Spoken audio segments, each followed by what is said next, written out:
Hello everyone, welcome to Lit Summary World. This is Jyoti Chaudhary and today we are going to do Unit 3 of our Class 6 NCERT पूर्वी। तो unit 3 का नाम है nurturing nature. तो जल्दी से हम स्टार्ट करते हैं समरी। सबसे पहले हमारा जो चैप्टर आता है यूनिट 3 में दैट इज नीम बाबा। ये प्रोज है, स्टोरी फॉर्म में है। SI फरूकी ने इसे लिखा है, ये हमारे राइटर है। You have to remember the names of the writers. Now let's start the story here. The story begins with a young girl named Ember. Ember का नाम आपको याद रखना है। Returning home from school, वो स्कूल से वापस आ रही है एक छोटी सी बच्ची। Feeling tired, she sits under the cool shade of an old neem tree in her courtyard. फिर अपने कोर्टयार्ड में बहुत ज्यादा थकी हुई है तो अपने कोर्टयार्ड में वो एक नीम का पेड़ है उसके नीचे बैठ जाती है रेस्ट करने के लिए। She senses the tree whispering to her and decide to speak to it. तो उसे एकदम से फील होता है कि जो ट्री है वो कुछ विस्पर कर रहा है, धीरे धीरे से कुछ बोल रहा है। तो वो डिसाइड करती है कि उसे भी इससे बात करनी है। Politely she introduces herself and ask if she can talk. और फिर वो आराम से पूछती है और बताती है पहले कि मेरा नाम एम्बर है और क्या मैं आपसे बात कर सकती हूँ। द ट्री रिस्पॉन्ड्स वार्मली, और ट्री भी जो है उसे रिस्पॉन्ड करता है क्योंकि ट्री उसे पहचानता है। जब वो छोटी थी तो वो उसके नीचे खेलती थी, उसकी छाया में खेलती थी, वहां पर आती थी। तो ट्री उसे बात करने के लिए यस बोलता है और उसे यह भी कहता है कि आप मुझे नीम बाबा बुला सकते हैं। Amber expresses curiosity. अब एम्बर काफी ज्यादा क्यूरियस हो जाती है इस चीज से। Noting that neem trees are common everywhere and ask Neem Baba to share more about itself. और फिर एम्बर काफी ज्यादा एक्साइटमेंट में उससे पूछती है कि जो नीम के पेड़ हैं वो तो हर जगह होते हैं, काफी कॉमन है, तो मुझे आप अपने बारे में और बताएं।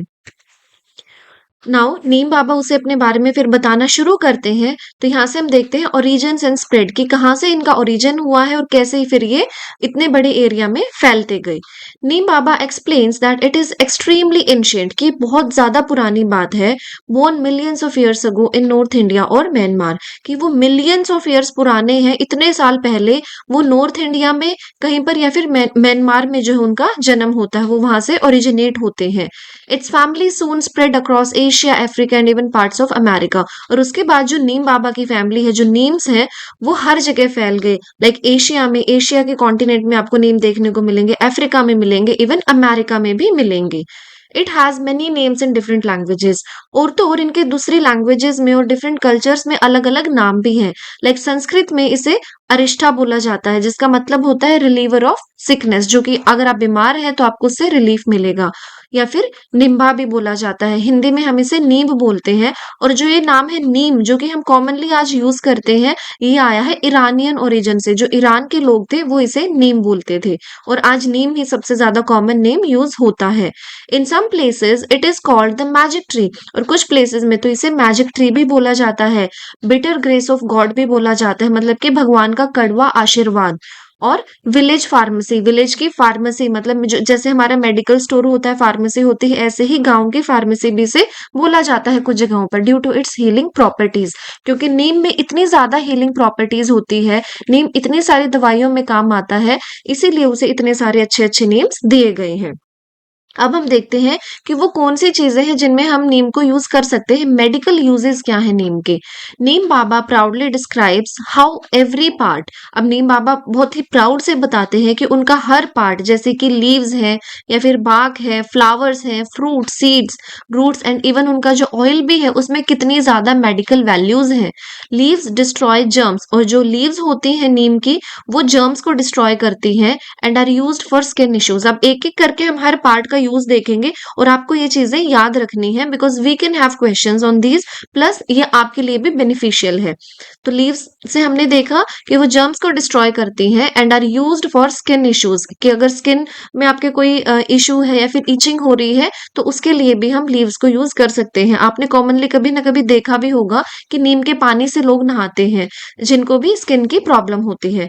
तो इसका एग्जाम्पल हमें दिया गया है ड्यूरिंग मिजल्स और चिकन पॉक्स। जब किसी को चिकन पॉक्स हो जाता है या फिर मिजल्स मिजल्स होती है, खसरा बोलते हैं हम हिंदी में उसे, तो जिनको ये प्रॉब्लम्स होती है स्किन रिलेटेड, वो नीम के पानी से नहाते हैं, लीव्स को यूज करते हैं। आई प्रॉब्लम्स में भी ये हेल्पफुल है। इंटेस्टाइनल वॉर्म्स जो हो जाते हैं, जो बोलते हैं बच्चों के पेट में कीड़े हो जाते हैं, उनके लिए भी यूजफुल है और काफी और भी इसके यूजेस होते हैं। Bark helps with fever and blood purification.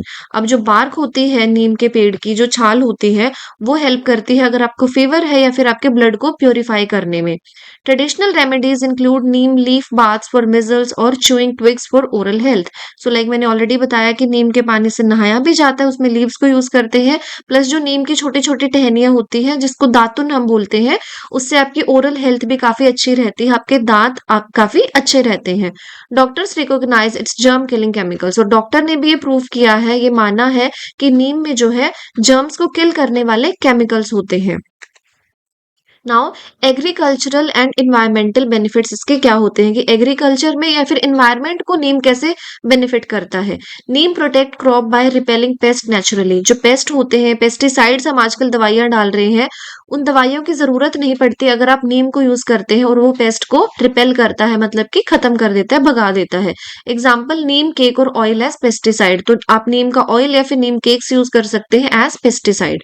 Increasing soil fertility, और इससे जो सॉइल की फर्टिलिटी है, जो उपजाऊ क्षमता होती है सॉइल की, मिट्टी की, वो भी बढ़ती है। एंड बूस्ट यील्ड, और जिससे कि आपकी क्रॉप काफी ज्यादा अच्छी होती है। It purifies the air and provides shade, और इससे जो हमारी एयर होती है वो भी प्योरीफाई होती है, और छाया तो हमें हर पेड़ से मिलती है, तो सिमिलर यूज हमारे पास नीम का भी है कि नीम से भी हमें छाया मिलती है। नाउ एवरीडे यूजेस क्या है नीम के। Neem leaves protect clothes from insect, कि अगर नीम के पत्तों को आप अपने कपड़ों में रखेंगे तो कोई भी इंसेक्ट्स नहीं आएंगे आपके कपड़ों में। और जो ऑयल है इज यूज्ड इन सोप, जो नीम का ऑयल होता है उसे हम सोप में यूज करते हैं, शैम्पूज में यूज करते हैं, इवन टूथपेस्ट में भी इसका यूज होता है। आपने कॉमनली देखा भी होगा कि ऑयल बेस्ड सोप आती है, शैम्पूज आते हैं और टूथपेस्ट भी आते हैं। वुड इज टर्माइट रेजिस्टेंट, तो टर्माइट होता है जो दीमक लग जाती है, लकड़ी का जो भी सामान हमारा होता है, जहां पर ज्यादा नमी होती है, ज्यादा पानी होता है, वहां पर उसको दीमक लग जाती है, वो सामान खराब हो जाता है लकड़ी का। लेकिन अगर आप नीम की लकड़ी का यूज करते हैं, if you use the wood of Neem, it is termite resistant, तो उसको दीमक भी नहीं लगती है और आपका जो फर्नीचर है वो काफी अच्छा रहता है। Twigs serve as natural toothbrushes, और जो ट्विग्स होते हैं लाइक दातुन, उससे आप टूथब्रश की जगह भी यूज कर सकते हैं।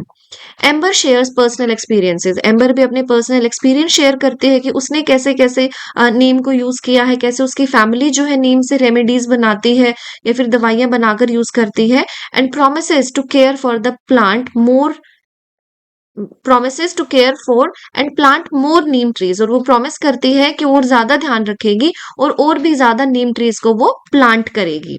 The conversation ends with Neem Baba blessing her, और यहाँ पर उन दोनों की कन्वर्जेशन, उनकी बातें खत्म हो जाती हैं और नीम बाबा उसे आशीर्वाद देते हैं, उसे ब्लेस करते हैं, emphasising the tree's role as a life long friend and protector. और इससे हमें पता चलता है कि जो ट्री है वो हमारा एक लाइफ लॉन्ग फ्रेंड होता है और हमारा प्रोटेक्टर भी होता है।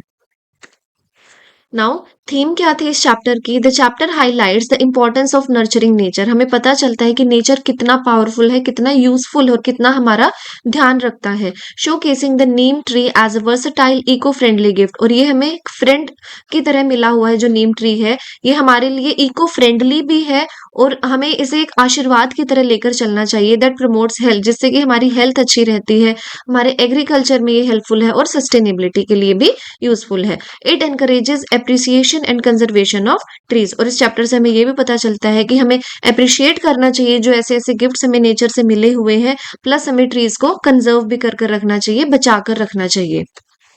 Now, coming to the next part of this unit, that is a poem. What a bird thought. छोटी सी प्यारी सी poem है. So let's read the summary first. It is a thoughtful poem narrated from the perspective of a young bird as it grows and experiences the world is in stages. तो अब हम देखेंगे कि छोटा सा एक बर्ड है, जब वो पैदा होता है तो वो क्या क्या देखता है और उसे कैसे लगता है कि वर्ल्ड काफी छोटा सा है, और उसके जैसे जैसे एक्सपीरियंसेस बढ़ते जाते हैं तो उसे पता चलता है कि वर्ल्ड इतना छोटा नहीं है जितना कि वो सोचता था, बजाय कि वर्ल्ड जो है बहुत ही बड़ा है। It begins its life inside an egg, तो एक एग में वो सबसे पहले है। Believing the world is nothing more than a small round pale blue shell where it lives comfortably, तो उसे लगता है कि जिस एग में वो है इस टाइम पर बस वर्ल्ड इतना सा ही है, छोटा सा है, राउंड है। After hatching it moves into a cosy nest made of straw warmly cared for by its mother and now thinks the entire world is made of straw. अब वो एग में से बाहर निकलता है तो आप देख सकते हैं यहाँ पर वो घोंसले में अपने नेस्ट में है, तो उसे लगता है कि शायद दुनिया थोड़ी सी और बड़ी है, वो इस नेस्ट की जितनी है, जो कि काफी ज्यादा वार्म है और उसकी मदर उसका वहां पर ध्यान रखती है। As it grows bolder, the bird flutters out of the nest and discovers green leaves of the tree. अब वो थोड़ा और बड़ा होता है और वो उस पेड़ पर यहाँ से वहां जाना शुरू करता है। उसे लगता है कि अच्छा ये थोड़ा सा और बड़ा है जो वर्ल्ड है, यहाँ पर उसे ग्रीन लीव्स दिखती हैं। फिर उसे लगता है कि इस पेड़ जितना ही ये वर्ल्ड है। Finally when it matures and flies beyond the tree into the vast world, finally जब वो अपनी पहली उड़ान भरता है और उस ट्री से बाहर निकलता है और वो देखता है पूरी दुनिया को, रेडी फॉर एडल्ट रिस्पॉन्सिबिलिटीज, अब वो बड़ा हो गया है, वो एडल्ट रिस्पॉन्सिबिलिटीज के लिए भी रेडी है। The bird humbly accept that it no longer knows what the world is truly made of. फिर वो एक्सेप्ट करता है कि उसे पता ही नहीं है कि जो वर्ल्ड है वो किस चीज का बना हुआ है, और ना ही उसके नेबर्स को इस बारे में पता है।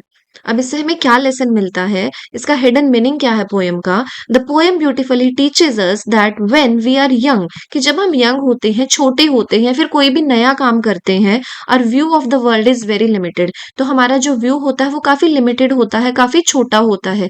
एज वी ग्रो, लेकिन जब हम बड़े होते हैं या फिर हम एक्सपीरियंस गेन करते हैं या चीजें सीखते जाते हैं, वी अंडरस्टैंड, तो हमें समझ में आता है how big the real world is, कि जो रियल वर्ल्ड है वो कितना बड़ा है। जस्ट लाइक द बर्ड, इस बर्ड की ही तरह we should be ready to spread our wings and discover more. तो हमें भी हमेशा रेडी रहना चाहिए कोई भी नई अपॉर्चुनिटी को लेने के लिए और डिस्कवर करने के लिए नई नई चीजें, क्योंकि कोई भी चीज लिमिटेड नहीं है। आप जितना जानते हैं उससे कहीं ज्यादा आप जान सकते हैं। अब क्विकली एक बार हम पोएम को रीड भी कर लेते हैं, टेक्स्ट को, क्योंकि कई बार लाइंस भी आ जाती हैं, तो अगर आपने एक बार पढ़ी होगी तो आपको इजीली वो रिकॉग्नाइज हो जाएंगे आपके एग्जाम में। अब आपको समझ भी आ जाएगी, तो आई थिंक मुझे एक्सप्लेन करने की जरूरत नहीं पड़ेगी, because we already know the summary. I lived first in a little house and lived there very well. I thought the world was small and round and made of a pale blue shell. I lived next in a little nest, nor needed any other. I thought the world was made of straw and nestled by my mother. One day I fluttered from my nest to see what I could find. I said, the world is made of leaves. I have been very blind. At length I flew beyond the tree, quite fit for grown up labors. I don't know how the world is made and neither do my neighbors. बहुत ही simple सी poem है, I hope आपको समझ आ गई होगी। Moving to the next last chapter of our unit 3, spices that heal us. Again, this is a prose.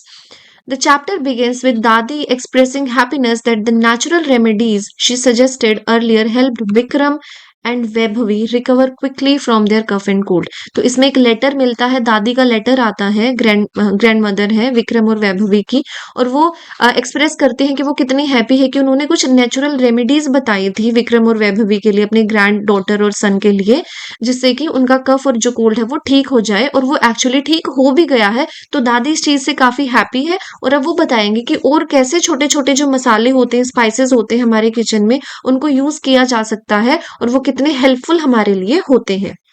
She advises them to always remember these simple cures and share them with their friend. और वो कहती है कि तुम्हें छोटे छोटे से जो क्योर्स हैं उनको याद भी रखना है और अपने फ्रेंड्स के साथ भी शेयर करना है। दादी fondly recalls how, अब जो दादी है वो याद करती है ड्यूरिंग हर ओन चाइल्डहुड, कि जब वो खुद छोटी थी उनकी ग्रैंड मदर ने उन्हें ये सब कुछ सिखाया था, ये रेमेडीज उन्हें बताई थी, जो कि उनके कॉमन किचन के स्पाइसेस है उनसे ही बन जाती है। और जो छोटी मोटी हमें तकलीफ होती है, बीमारी होती है जब वेदर चेंज होता है, जैसे कि कोल्ड कफ या फिर बॉडी एक होता है या स्टमक में प्रॉब्लम्स होती है, उनको हम घर पर ही ट्रीट कर सकते हैं। Dadi explains that these spices not only add flavour and aroma, कि जो स्पाइसेस हमारे किचन में होते हैं उससे सिर्फ टेस्ट ही नहीं बनता है हमारे खाने का, but they also act as powerful natural medicine, की एक पावरफुल नेचुरल मेडिसिन भी है। She then list several spices found in most Indian kitchen, फिर वो कुछ स्पाइसेस की लिस्ट जो है उस लेटर में लिखकर भेजती हैं, जो कि हमारे किचन में नॉर्मली मिल जाते हैं इंडिया में, along with their specific healing benefits, और साथ में ये भी बताती है कि कौन सा स्पाइस कैसे यूजफुल होता है, कितना बेनिफिट वो है। तो सबसे पहले हम देखते हैं कि हल्दी की बात है, मैंने साथ में पिक्चर्स भी अटैच की है so that you can understand कि हम किस स्पाइस की बात यहाँ पर कर रहे हैं। हल्दी का क्या यूज होता है? The golden spice that boost energy level, हल्दी से जो है एनर्जी लेवल हमारा बूस्ट होता है, एनर्जी बढ़ती है, इंप्रूव डाइजेशन, डाइजेशन अच्छा होता है, एंड रिड्यूसेस बॉडी पेन, और अगर आपको बॉडी पेन है तो वो भी ठीक हो जाता है। आपने सुना भी होगा कई बार कि अगर किसी को चोट लग जाती है तो उसे हल्दी वाला दूध दिया जाता है। वो क्यों होता है? बिकॉज अगर उनको जो पेन है उस चोट की वजह से, वो उसको हील कर देती है हल्दी। Moving to next, that is methi, जिसको कि फेनुग्रीक भी बोलते हैं। इंग्लिश नेम्स भी आपको पता होने चाहिए इन स्पाइसेस के। मेथी हमें हेल्प करती है control blood sugar level, blood का जो शुगर लेवल होता है उसको कंट्रोल करने में हेल्प करती है, प्लस आपके बॉडी वेट को भी मेंटेन करती है मेथी। दादी mentions that she drinks water soaked overnight with methi seeds every morning for this benefit. तो दादी बताती है कि वो खुद जो है मेथी का पानी पीती है रोज सुबह, वो रात को मेथी को भिगो देती है पानी में और उस पानी को फिर वो कंज्यूम करती है, जिससे कि उन्हें काफी बेनिफिट होता है। Next in the line comes जीरा, जिसे कि हम क्यूमिन बोलते हैं, क्यूमिन सीड्स बोले जाते हैं। Here it is a picture of jeera, और ये मेथी है सबसे ऊपर। Aids digestion and help with sleeplessness, कि अगर आपको अच्छे से नींद नहीं आती है तो अगर आप जीरा वाटर पिएंगे ओवरनाइट, अगर आप जीरा भिगो कर रखेंगे और उस पानी को पिएंगे तो आपको जो है अच्छी नींद आएगी, प्लस वो आपके डाइजेशन में भी हेल्प करेगा। Next is hing, relieves gas cough and cold symptoms. और जो अगर हम हींग को यूज करते हैं, या इंग्लिश में इसको बोलते हैं एसोफिटिडा, तो अगर आप हींग को यूज करते हैं तो आपको गैस की अगर कोई प्रॉब्लम है, कफ है, कोल्ड है, तो ऐसे ऐसे जो सिम्टम्स है उनको हींग जो है ठीक करती है, आपको रिलीफ मिलता है। नेक्स्ट इज दालचीनी, सिनेमन। दालचीनी इज दिस, आप यहाँ पर देख सकते हैं पिक्चर दालचीनी की। वेरी इफेक्टिव फॉर टूथ, अगर आपके दांत में दर्द है उसके लिए दालचीनी काफी ज्यादा हेल्पफुल होती है। नाउ नेक्स्ट इज लौंग, या फिर क्लोव बोलते हैं, वो भी अगेन आपके टूथ एक में हेल्पफुल होती है। और एक सिंपल सी रेमेडी तो ये होती है कि जिस भी आपके दांत में दर्द हो रहा है, आप वहीं पर एक लौंग के पीस को वहां पर अगर आप रख लेंगे तो आपके दांत का जो दर्द है वो कम हो जाएगा। एंड दिस इज हाउ लौंग लुक्स, ये है लौंग की फोटो यहाँ पर। नेक्स्ट इज अदरक, जिंजर, ये तो बहुत कॉमन है, सबने देखी होगी। Has been used for over 4000 years, की 4000 ईयर से अदरक का यूज होता आ रहा है। ये अगेन आपके कफ कोल्ड या फिर कोई पेन अगर आपके बॉडी में होता है उसके लिए हेल्पफुल होती है।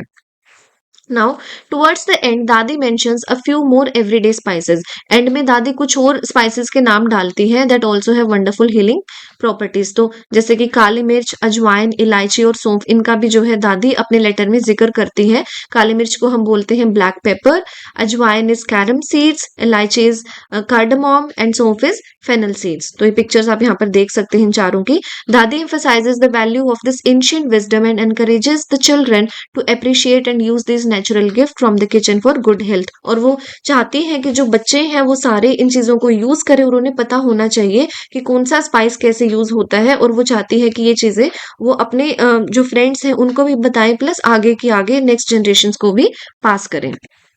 नाउ इससे हमें क्या मोरल मिलता है, या फिर क्या थीम इस चैप्टर की रही है स्पाइसेस दैट हील अस की, is that nature has blessed us with simple powerful remedies, कि नेचर ने हमें काफी पावरफुल रेमेडीज दी हुई हैं। काफी ऐसी सिंपल सिंपल चीजें हमारे किचन में हमारे स्पाइसेस के रूप में है, जो कि हमारे लिए काफी बेनिफिट हो सकती है और हमारी हेल्थ को काफी अच्छा कर सकती है।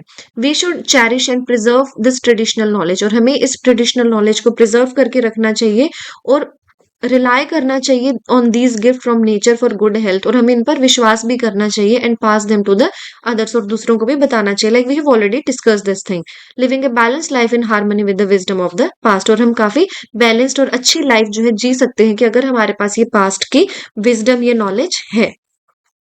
So here we come to the end of our unit 3। I think आपको समझ आ गई होगी, काफी यूजफुल ये यूनिट थी, आपके डेली लाइफ में भी काफी ज्यादा यूजफुल ये रह सकती है, प्लस आपको ये सारी चीजें पता होनी चाहिए, काफी क्वेश्चंस बन सकते हैं इस यूनिट से। So please watch it and like, share and subscribe the channel and wait for the next videos. Thank you very much.